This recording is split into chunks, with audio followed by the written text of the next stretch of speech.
வந்துருச்சு.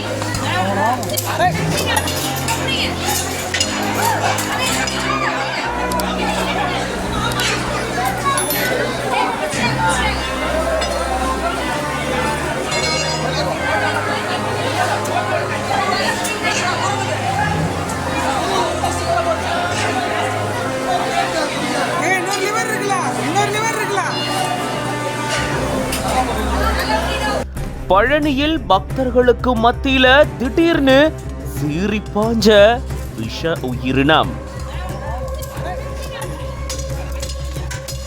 மலை ரயிலுக்காக காத்திருந்த பக்தர்கள் அதிர்ந்து போயிருக்காங்க. அடுத்தடுத்து கேட்ட பக்தர்களுடைய அலறல் சத்தத்தால பரபரப்பா காட்சியளிச்சிருக்கு பழனி மலை.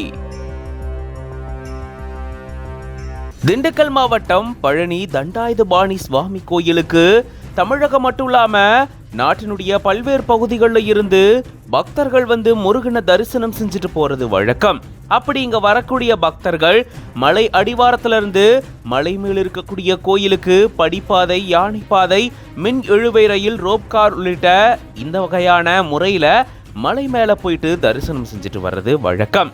அப்படி மின் இழுவை ரயிலுக்காக டிக்கெட் எடுக்க பக்தர்கள் காத்துட்டு இருந்திருக்காங்க. அப்பதான் திடீர்னு பக்தர்களுடைய வரிசையில அழையா விருந்தாளியா பாம்பொன்னும் புகுந்திருக்கு. இத பார்த்த பக்தர்கள் அலறி கூச்சலிட்டு இருக்காங்க. உடனடியா தீயணைப்பு துறையினருக்கு தகவல் அளிக்கப்பட்டிருக்கு. விரைந்து வந்த தீயணைப்பு துறையினர் ரொம்ப நேரம் போராடி பாம்பை லாபகமா மீட்டிருந்திருக்காங்க. இதன் காரணமா அந்த பகுதியில கொஞ்ச நேரத்துக்கு பரபரப்பு நிலை ஏற்பட்டிருந்திருக்கு. இது பத்தின உங்களோட கருத்துக்களை கமெண்ட்ஸ்ல சொல்லுங்க. மேலும் பல செய்திகளுக்கு பிஹைண்ட் வுட்ஸ் பேஜை ஃபாலோ பண்ணிக்கோங்க.